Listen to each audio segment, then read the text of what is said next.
If you can take your seat, and I'm going to first to welcome all of you for this usual global macroeconomic conference we have been hosting with UBS for almost 15 years now, during the IMF World Bank meeting, during the spring and the annual meeting. So thank you very much for joining us this morning. We're going to have a full day of sessions, starting with the first session that Jonathan will be sharing this morning with President Bullard, who has kindly accepted to join us today. So thank you very much for both of you. We will continue with sessions related to tokenization of the monetary system. After, we will have some other policymakers who will cover issue of Europe competitiveness and follow with two important sessions about emerging markets. So thank you again for all of us, for you, for coming here. This is the first time, in fact, we are using this venue, so sorry, we should have told you that you need to wear a tie, but next time we will make sure we use the same venue, that we will send that to all of you. So thank you for Jonathan, for UBS, and for other stakeholders for continuing this spirit of bringing together academic, policymakers, international institutions for discussing important issues of the day. Jonathan, over to you. And I think the other people might show up, but I give you the floor. Thanks. Thank you very much, Mark. So we are very grateful for, I guess it's Dean Bullard now, who's... It is indeed, yes. So do you still go by Jim, or is it doctor Jim. or professor? Jim. Yeah, no, I had a brief stint being Professor Pingle, but after 28 years of marriage and 3 children, I was constantly reminded that I was not a useful kind of doctor. So why don't we jump right into it? I mean, you've even setting aside your years as the president of the Federal Reserve Bank of St. Louis, you spent years on staff, but you've been an astute economist, researcher, data analyst in your own right.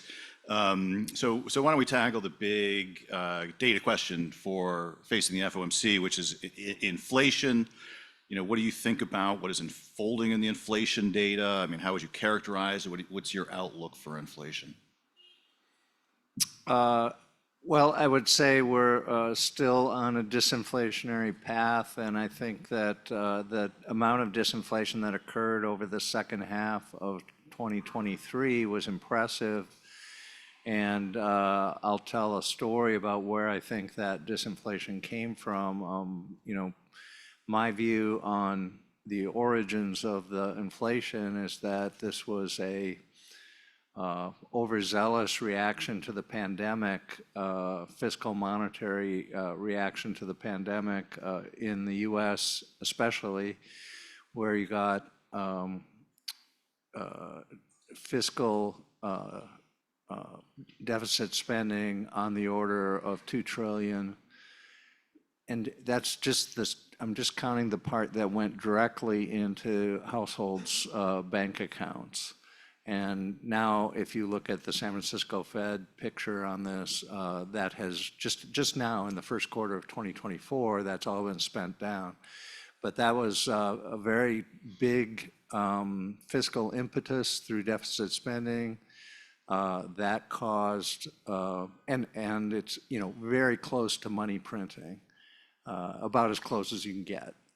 So you had this pure experiment, and in wartime finance, you think of the pandemic as a war. It's not a hot war, but it's a war nevertheless. And the central bank is asked to keep interest rates low to help the effort to fight the pandemic. So that combination during 2021 led to a lot of inflation. So I just wanted to start off being clear about where I think the inflation came from.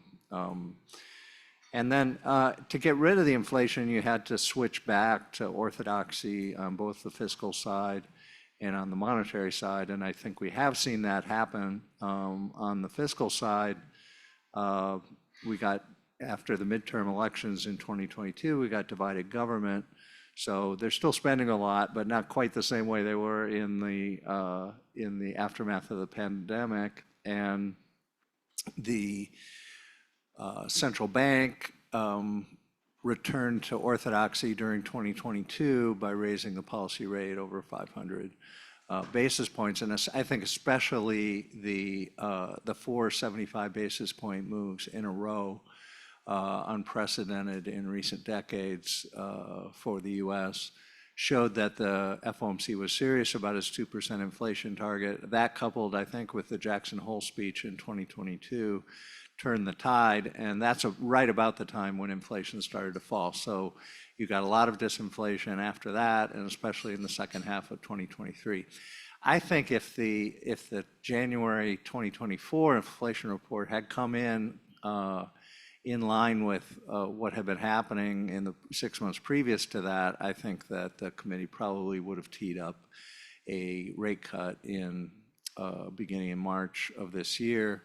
It didn't work out that way, as you guys know.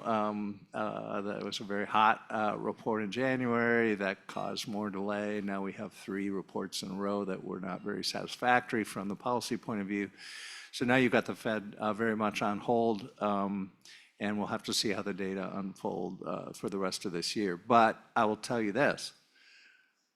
If you think the policy rate was at the right level last summer when inflation was 5%, why do you think the policy rate's at the right level today when inflation's 200 basis points lower? So somehow you should take that 200 basis points of disinflation on board and somehow feed that through to the level of the policy rate. Even if you lowered the policy rate some, you'd still be restrictive. You'd still be pushing inflation back toward target. So I've been talking about that, but I have to admit the wind hasn't been blowing in the right direction as far as rate moves by the committee. My former colleague Chris Waller gave the speech, "What's the rush?" And I think that's carrying the day here. The real economy looks very good. Labor market looks very good. Inflation is hanging around 3%. So the committee sees no urgency to move, and I think we saw that in Jay Powell's comments 2 days ago. Yeah, thanks, Jim. I wanted to start with inflation just because it underpins so much else that we think about the central bank and your views.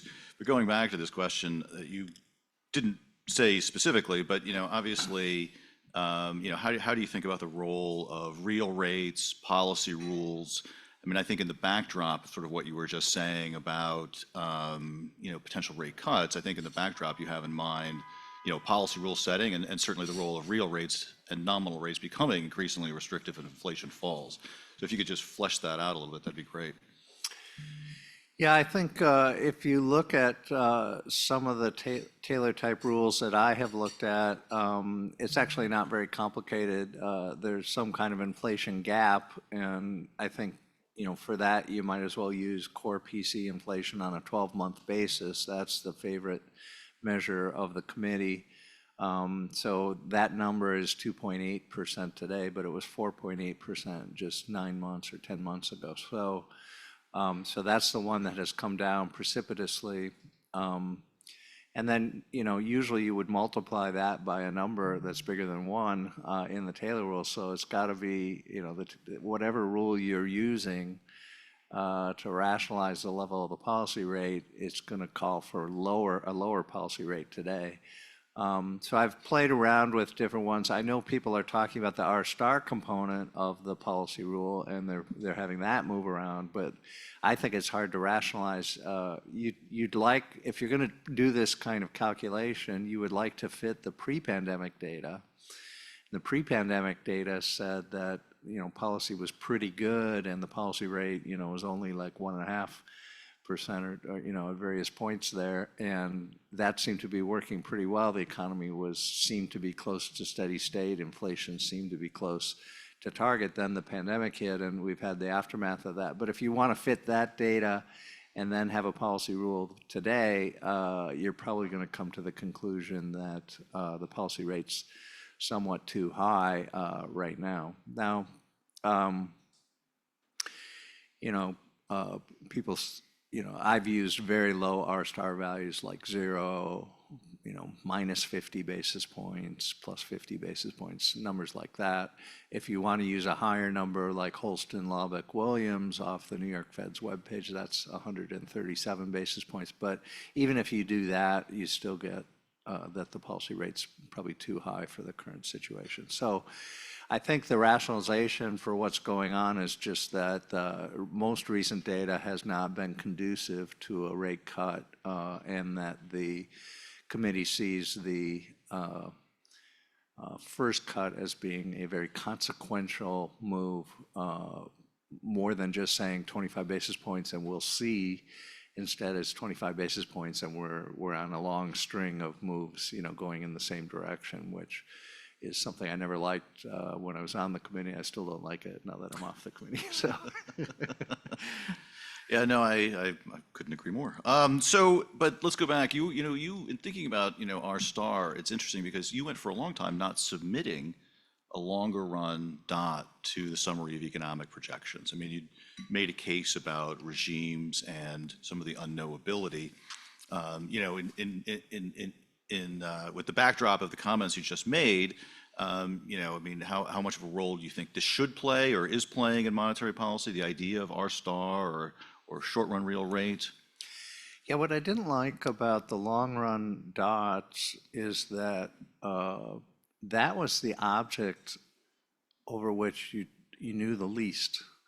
So you had the most uncertainty about that. But once you set the long run dot, then you're saying more or less that you're going to trend toward that number, whatever it is. And so I think it has too much impact on the projected policy rate path in a world where you don't really know what the medium term holds. And Exhibit A would be 2009 to 2019, which was an entire 10-year period of very low interest rates and very low inflation rates. Looks, I'm sure that's going to be characterized empirically in the literature as a low interest rate, low inflation regime. And then, the pandemic was a big enough shock to bounce you out of that regime and up to a higher interest rate, higher inflation regime. So, do you really want to have a long run dot that's the average of those two regimes? Probably not. Then you're going to be wrong all the time. So what you'd rather do is predict, okay, I think we're switching into this regime, at least over the medium term, and then these tend to be very persistent once they occur. And then you're switching back to the other regime, possibly at some point in the future. But I think that regime switching is just an excellent way to think about sort of medium-term movements. And I encourage the committee to use that to think about how policy is working. So, in thinking about your comments just now about the setting of the funds rate, and the committee's sort of waiting, the data's been good. I mean, where do you think the risks lie? Is the risk waiting too long? Is it not long enough? And then, if you'd shed some color on how you think those risks are balanced or potentially unbalanced, or what they are, if you could give a sense of what your sort of base case for what you think the committee is going to do over the course of the rest of the year would be great to hear. I don't think they're going to do too much. They would need some data that again reassures that the disinflationary process is back on track. And with 3 reports going in the wrong direction, now you're going to need more than one report going in the other direction. So we'll see how that goes. I think the committee and me have been very concerned that you don't get the 1970s over again. So in the 70s, inflation came down, the committee eased too early, inflation turned around and went back up, even to a higher level than previously. It took 15 years to clean that up and fix that. That was, with a lot of social upheaval in the 70s and early 80s. So, they don't want to replay that. They want to get definitely down to 2% and make sure that they've conquered inflation. So that suggests, waiting longer is a good idea, and that might help rationalize the idea that you've got a policy rate that seems especially tight for the amount of inflation that's actually being seen today.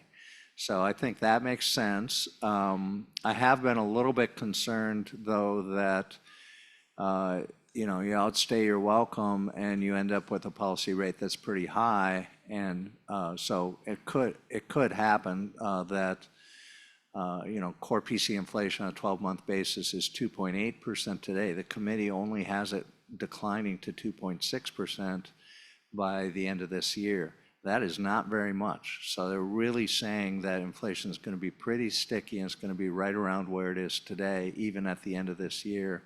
That's 9 inflation reports away. So it could easily happen that the first part of the year was affected more by seasonal factors and other imponderables about the first quarter, and that instead you actually do get disinflation, and sure enough, core PC inflation starts to tick down. And I think 2.5% would be a kind of threshold, because you start to get below 2.5, 2.4, 2.3, you're going to be saying, well, wait a minute, now we're coming right into our 2% target. 0.5% on either side of the target is kind of the normal range implicitly thought about by the committee.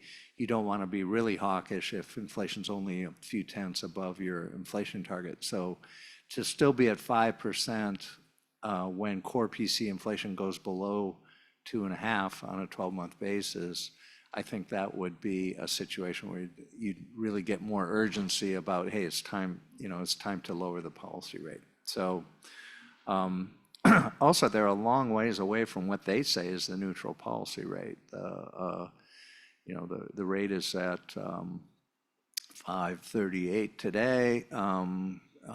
They say the long run is 2.6. That's a lot of 25 basis point rate cuts. And I don't think this is an environment where you'd want to go more faster than 25. So it seems to me you should be looking for an opportunity to ratchet down the policy rate. And that, Wall Street was global markets were certainly betting on that, but the wind just blew in the other direction over the last 90 days. Yeah, thanks. Having lived through that, it's been fun. So I've got a couple more central banking questions, but just before we do that, I wouldn't mind asking you about the economy. Growth has been, people talk about the expansion's resilience to the rate hikes. Lately, it's felt a little bit more than resilient. When you think about the long and variable lags of restrictive policy, how surprised are you about the strength that's been displayed? I mean, do you expect this level of rates to slow growth going forward? Yeah, I mean, I think that the inflation that we saw was the story that I told at the opening here. It's all about credibility. You can't get that amount of inflation through a Phillips curve effect. Those Phillips curve effects are either small or zero. If you look at the Stock-Watson estimates, they're close to zero. If you look at, let's say, Amy Nakamura from Harvard, her estimates are bigger, but they're not very big, no matter how you look at it. So it's hard to get 500 basis points, 600, 700 basis points of inflation out of a tight labor market. It's just not what's in the data. So I think you have to think more about the idea that credibility of U.S. monetary policy was breaking down in early 2022, when you had quite a bit of inflation, you had a lot of deficit spending going directly into people's bank accounts, and you had the Fed seemingly not doing too much about it or not too worried about it. And that's the point where markets started to think, maybe many of you started to think, gosh, this doesn't smell right. It seems like the Fed's not going to do what they need to do to contain the inflation. Now, later in 2022, it became clear that that was not right, and inflation expectations based on TIPS markets, or compensation based on TIPS markets, went right back down in the second half of 2022, and especially based on the June 22 FOMC decision to go 75 basis points. That was really a key moment. And then once that credibility was reestablished and inflation expectations started to come down, that's when inflation started to come down. So this is an effect that you sometimes see in emerging markets in far more extreme forms. Places like Turkey or Argentina, you get big effects from this kind of lack of credibility of the of the government. So we had a small version of that here in the US and only for a little while. And then the Fed came and returned to orthodoxy. So are we going to slow the real economy? That kind of dynamic, I think, doesn't necessarily slow the economy down, and that's why the economy has actually done pretty well through this whole episode.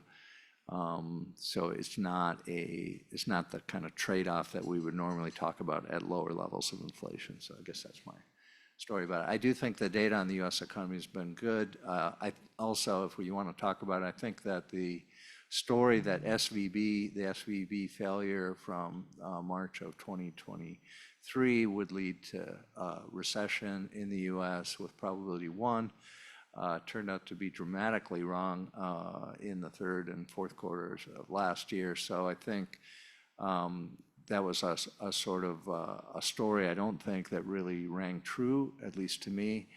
And I don't think that such a high probability should have been assigned to that, but that was the dynamic. So that's one reason I think markets have been so surprised by the strength of the U.S. economy is that story was overplayed. Well, so going back to your core thesis, so you had given a speech and referred to a literature that's kind of been out of fashion for a while. The papers by Tom Sargent, where it was almost, the credibility and anchoring of inflation expectations was really what, in those models, would speed the return of inflation to target after a shock. And that has also implications of how a central bank should potentially respond to supply shocks as well as demand shocks, right? I mean, you could imagine there's a case periodically made about how the central bank should look through a supply shock. But to the extent that a supply shock might start to unhinge inflation expectations, these are models that would say you should respond quite vigorously in order to speed the return of inflation to target. Yeah, if you haven't read Sargent, The Ends of Four Big Inflations, the best paper of the 20th century in macroeconomics, you should read it. I'll just give you a quick summary. It was, it's written during the Volcker inflation, and it's all about the role of expectations in macroeconomics. But what happened after World War I, there were four big inflations amongst the losers of the war: Austria, Hungary, Germany, and other countries. And those hyperinflations, of course, you're talking about thousands of percent of inflation, but those hyperinflations basically ended on the day. They ended on a single day for each country. That day was usually when the country signed a protocol with the League of Nations and the country vowed to get their central bank independent and allow them to conduct orthodox monetary policy. So what's impressive is that the thousands of percent of inflation didn't come down because of some Phillips curve or something like that. They came down because you had changed regime and switched to a regime that was going to be one that was not going to basically print so much money. And once that expectation was in the market, the inflation ended, very impressively at noon on the day, really right on the spot when that credible announcement was made. So Sargent used that as an extreme example, but one that would, and this was written during the Volcker disinflation, but that if you made a credible policy adjustment, you could end the inflation without too much damage to the economy. And I would say that's what has happened here, that you're able to switch those expectations fairly quickly in macroeconomic terms, get the inflation expectations back to normal, and actual inflation would fall right behind that. And I would just add one more thing to this, that in a lot of the models, you have the private sector businesses are the price setters, and that rings true when you go around and talk to people about the economy. And they're the ones that are forming expectations about what they think inflation is going to be in the future, and they're setting their prices for their products. And so it's those business sector inflation expectations that would be critical in that part of the story. I've said that once the Fed moved, I think that these executive teams became cautious, rightly so, about maybe I don't want to raise prices too much because maybe inflation won't be as high as I thought it was going to be. When you're setting your price for your product, if you set it too high and you lose a bunch of customers, that's extremely costly to the business because cost of customer acquisition is very high. And so a pricing mistake to the high side can be very damaging. So that's why this can happen so quickly, is because these price setters decide that, hey, maybe there's not going to be much inflation in the future, so I'm going to be very cautious about my price increases. And that feeds through to the economy very quickly, and inflation can end relatively quickly. So I think that's the kind of disinflation that we saw in the second half of 2023. That's why it doesn't have that much to do with the real side of the economy. So I'm going to shift gears a little bit and talk about some of the inside scoop on the committee. Chair Powell actually has kind of an impressive streak going. He's gone 14 straight meetings without a dissent. And that's the longest streak since Greenspan's 17 that ended when Governor Olson dissented against raising rates in the wake of Katrina. So I was sort of curious: is this a reflection of the group? Is it because inflation unites all central bankers? Is it the chair's management style? I mean, what do you attribute the sort of collegial and general agreement on the committee over the direction of policy? It is a collegial group. I think there's probably no clear explanation of exactly why it would be these meetings that there wouldn't be a dissent. I think I believe I only dissented 3 times. It seems like I dissented like 30 times, but it was only 3 times. So I think the most effective dissents are if you actually think the committee is making the wrong decision on that day. I think, then I think that's pretty effective. I think to get into the thing where you feel like policy took a wrong turn, a long time ago and is just on the wrong track, and you're going to dissent sort of serially. We have had people that have done that. I think other people on the committee then feel like, okay, well, we've heard that argument, but we're not buying that argument, and so we're going to just go ahead. So it's probably not that effective. So I guess the question would be, have there been particular meetings where you thought, the committee was really making the wrong decision on that day? And I guess there hasn't been one recently, but I can think of a couple. June 2013. That was the taper tantrum meeting, and the committee somehow thought that was not going to be viewed as hawkish. It was viewed as super hawkish, and the real rates went up about 100 basis points around the world. So I dissented on that one. Another one was December 2018. We were raising rates, but we were going a step too far. I dissented there, and or if I wasn't voting, I said I would have dissented. And then that worked out very poorly. If you remember that holiday season there, it was extremely volatile, and they had to come out and switch policy in the beginning of 2019. So there are cases, I think, where it does make sense. Another one is August 2011. Bernanke came into the meeting, and at the beginning of the meeting, you can read the transcript. The first thing he said is, well, we're going to have to scrap our plans here, and I'm going to propose another plan, which was a date-based guidance plan for the policy rate. And the committee did not like that, and so that got a lot of debate. He picked up 3 dissents that day. So I think those are the kinds of meetings where you might expect to see some dissents, and if you don't see them at those meetings, then you might question what's going on. Well, so let me ask you about this, and I'm not asking you to pick on or analyze the current chair, but one of the things that you can see in the calendar is, and it's not, and Chair Powell isn't the first to do this really, but it really I think has picked up steam. His outreach to all of the regional presidents and and the other governors, it's almost like he's laying groundwork for a few weeks going into the meeting, trying to understand and discuss.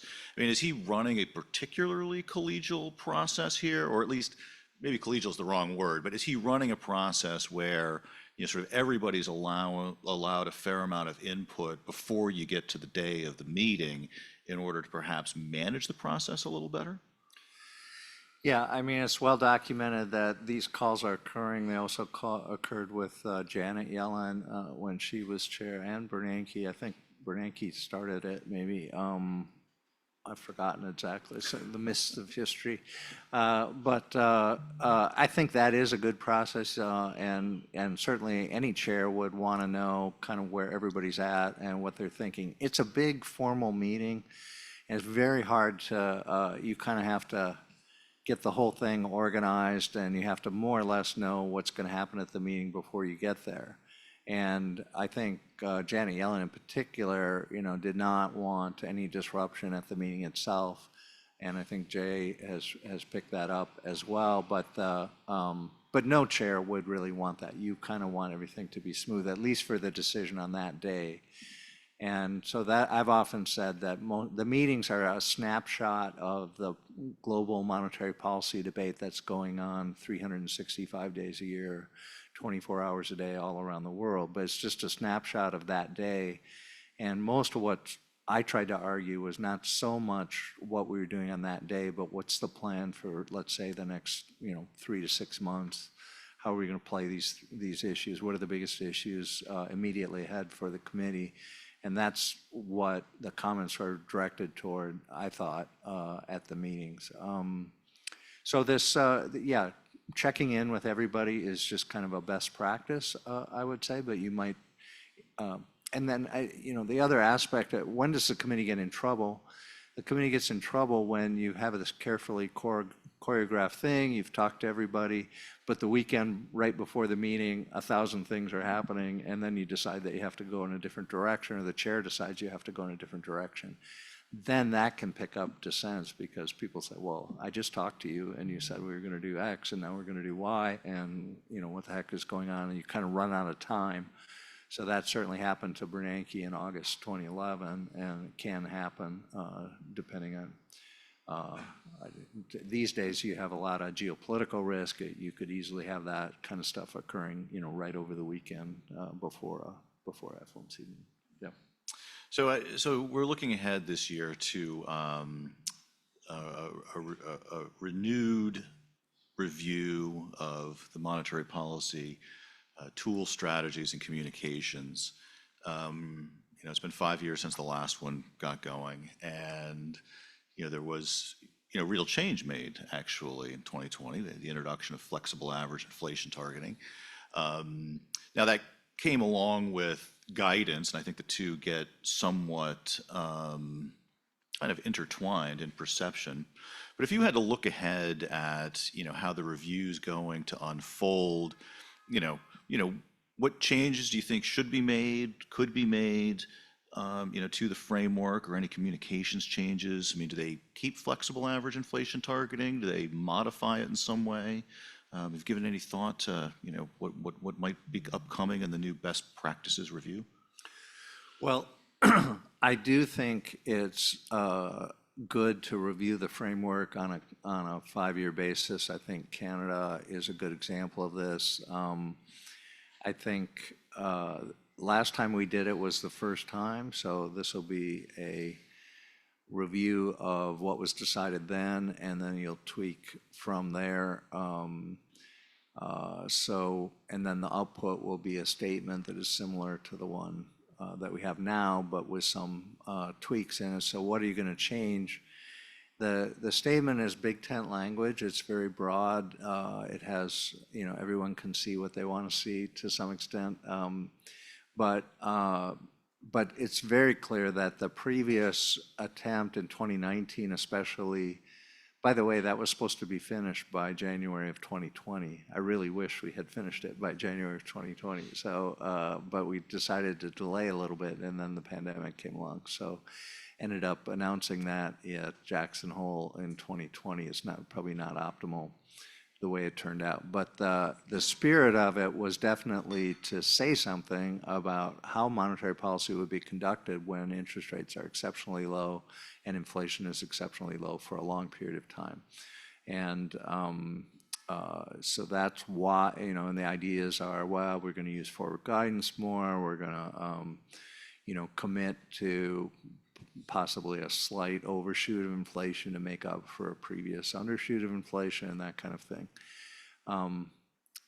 I think all that still applies if you're in that regime. So if you're in the low nominal interest rate, low inflation regime, those are the kinds of things that will come out of the toolbox, and we'll see more forward guidance. You'll see more quantitative easing and all kinds of things. The point I think that now needs to be reinforced is, and that was implicit, I think, before, is that when inflation's high, see Volcker 1980 or see Volcker 1981. So you often heard the phrase, well, if inflation's high, we know what to do about that, as if that was sort of obvious. So the only thing to talk about was, if inflation's really low for a long time, how are you handling that? What are these special things that you're doing in that situation? So now I think you should have two parts to this. One which emphasizes how monetary policy works when inflation is unusually high or well above target. It's clearly you want the interest rate to be the main policy. It's clearly that you want to make sure that you're moving aggressively enough to keep inflation expectations at 2% and so on. And then these other situations where you get stuck in these very low nominal interest rate, low inflation environments, then you use these other tools. So if they could somehow get to language that would convey those two possibilities, I think that might be clear communication for financial markets. So, looking ahead, I mean, what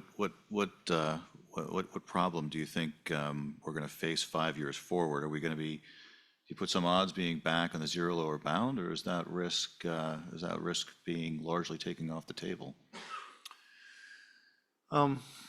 No, I think we have switched to a higher inflation regime here. Inflation's above target, and looks like it will come down slowly. Optimal policy would say that you want inflation to come down slowly to 2%. That means the policy rate will be relatively high over that entire period as you're trying to get that convergence. I don't think the committee will be very interested in allowing a big shock to send inflation down to zero or negative levels. I think the committee will want to prevent that if they can, because they saw really a long period of struggle from 2010 to 2019. Yes, there are other tools that you can use. Yes, there are things that you can do. I do think that it was modestly successful all during that period, but it's basically pretty tough going, and we didn't get a lot of growth out of that either. So I think the committee probably does not want to be back in that boat if they can avoid it. So I think we probably switched to a higher. I think for you guys, it's just a higher nominal interest rate regime, certainly than what existed between 2010 and 2019. And that's probably the medium-term forecast for the U.S. economy. It's just this higher rate environment is here to stay. So, but just let me follow up on that. Could that also imply potentially a more sort of activist funds rate regime? I mean, when you think about their desire to prevent, now knowing how hard it was to get out of a low inflation regime, given that kind of aggregate demand shock, might they have moved? I mean, they moved pretty fast. 2008 was obvious because there was a financial crisis. But let's say it's a little bit more something like what happened in, say, 1990. I mean, would there be potentially, a faster move lower in order to prevent the disinflationary forces? You might get that. That's a possibility. I think, the problem is that switches between regimes are caused by very large shocks, and that's what we saw. The global financial crisis sent us into the low regime, and the pandemic was a big shock, and it sent us out of the low regime and into the to the high regime. So I think it would. They will try to avoid, getting stuck at zero like or negative rates that like they were, but nature may intervene. Let's put it that way. Nature draws the shocks, not the Fed. So. And I'm glad you've got a clock, 'cause I was looking at my watch. It's not because I'm bored, it's because I know you've got a hard stop and have to get to the airport. I'm actually okay. It'll be fine. Okay, okay. So the one thing that is on everybody's mind, we are in Washington, D.C. It is a presidential election. You've been part of the system even before you were a policymaker for quite some time. How do you think the FOMC is thinking about the role or the time the presidential election might play in any policy rate or interest rate changes? I've certainly had a lot of people asking, like, is September too soon to start and every other meeting series of cuts? Is it too close to the presidential election? Should they just wait until December? Was this a reason for starting in June? When you think about your role on the committee and how much does the politics play an issue? And maybe in some sense, even though the committee might be pretty apolitical, how sensitive are they to sort of the perception? Yeah, first of all, I don't think you can win an election in this country by saying that the Fed changed interest rate policy in September and therefore you should vote for me.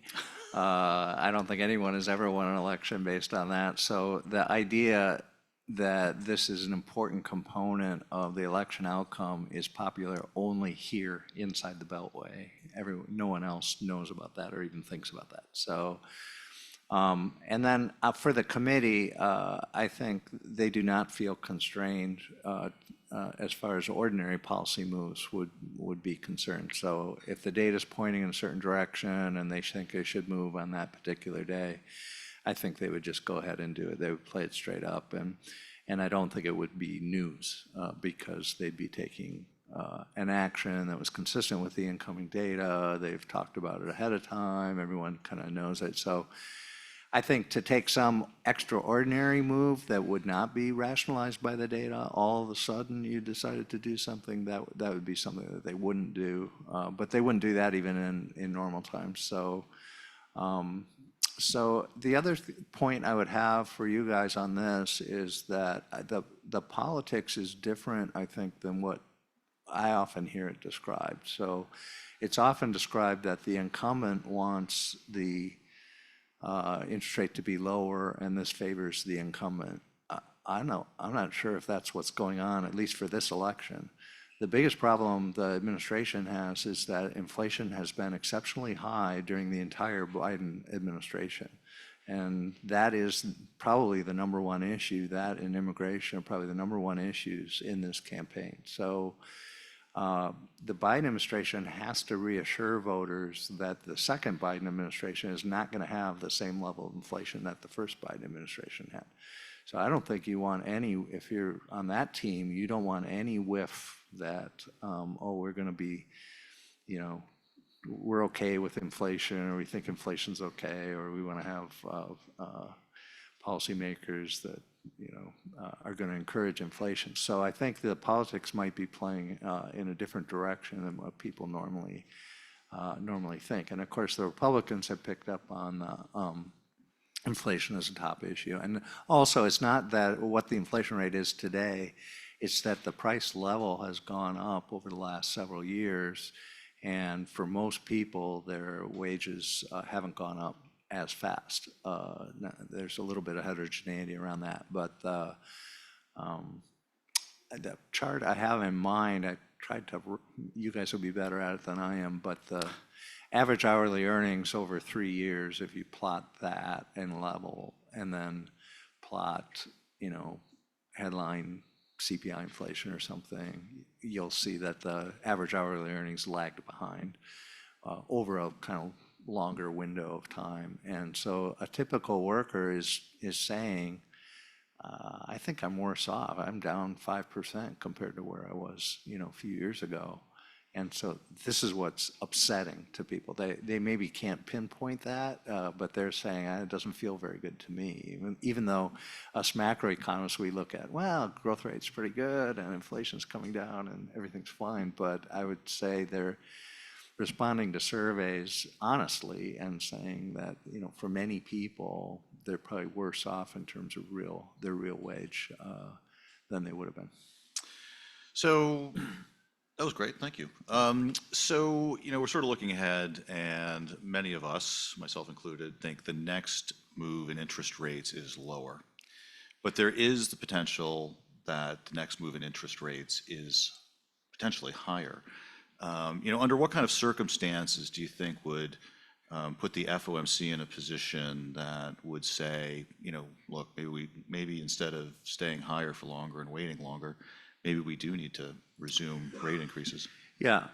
So in recent gatherings like this, I got the impression that markets are putting 30% probability on a rate hike. Is this right? Or is that some options pricing? I mean, you're going to ease that out of the distribution somehow. Yeah, that seems a little high. To get the rate hike, the data would have to go clearly up. So the inflation data would have to turn around and show a clear increase.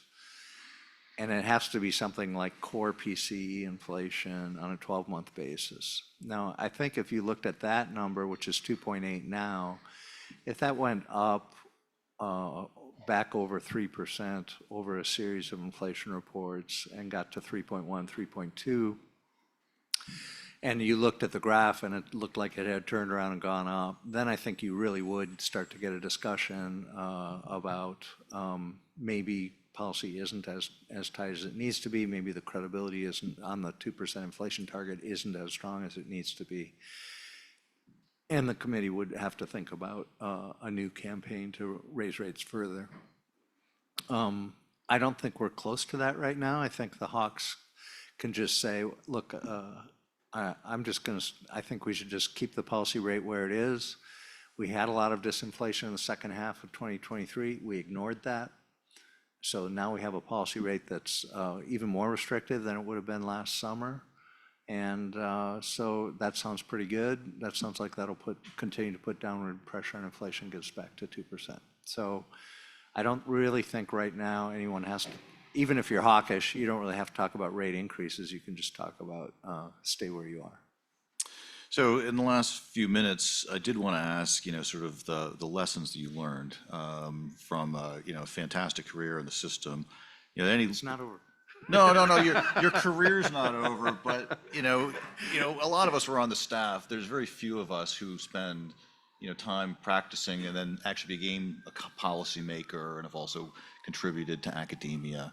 But I think in terms of your policymaking experience at the central bank, what are some of your biggest lessons learned and takeaways and advice that you would give to potentially aspiring policymakers? Well, I felt that a lot of people, certainly when I came into the Fed in the 90s, there was still the idea that the policy was about the decision on that day, and then that was the policy. That still hangs around a little bit, but I think people have a better idea that policy is the rate path, let's say over the next year or so, and maybe 18 months. And so people often say, well, how can 25 basis points make any difference? I think they're right about that it probably doesn't make a ton of difference.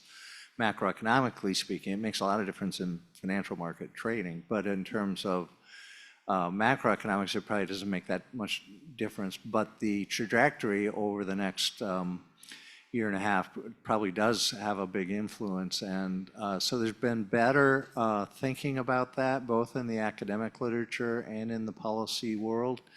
There's been better appreciation that some of the rate moves are really just follow through. So the committee isn't really acting on that day to make the rate move, but they're following through on something that was anticipated from the last meeting or from a speech that the chair gave or something like that. So the intertemporal dimension of policy, I guess, is just much better appreciated. The expectations are much better appreciated than they were. Although I will say, I still don't think the academic literature really has a good handle on this and really has a good ways to measure this. And I think if it was better measured, you'd find maybe more important impacts on the real economy than what's appreciated. Also, the long and variable lags story, which has been prominent and was what I grew up with as a PhD student and stuff. I think it's become more apparent that it's not as laggy as you think. There are a lot more is going straight through financial markets and impacting the economy more or less immediately. So as I sometimes describe this as in the old days, it would have been 80% long and variable lags and 20% through financial markets. But these days it's probably 80% through financial markets more or less immediately and only 20% long and variable lags. So the balance there has shifted a lot. That's because of, better communication across the world, instantaneous assessment of incoming data, and then sort of businesses reacting and consumers, reacting pretty much on the spot to change in outlook for the economy and for policy. So this has made it maybe more interesting, more fast-paced, sort of in the policy world than it would have been when I first came in the Greenspan era. All right, so we're essentially done. I did want to pin you down before you go. What exactly is your prediction for rate cuts this year? If I was putting in dots, I think I'd stick with 3. But that might be more of a hope now than a reality. So it looks like they've evaporated. The probabilities have evaporated, and that the argument that why not just wait and stay at the higher rate, that seems to be carrying the day right now. But personally, I do think disinflation will reestablish itself. But my faith has been shaken here in the last 3 inflation reports. So. Oh, well, welcome to the club. Yeah. Thank you. All right, thank you very much. All right, thank you. Excuse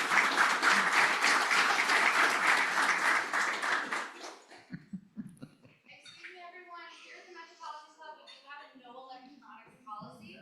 With that said, you are more than welcome to use your electronics in here.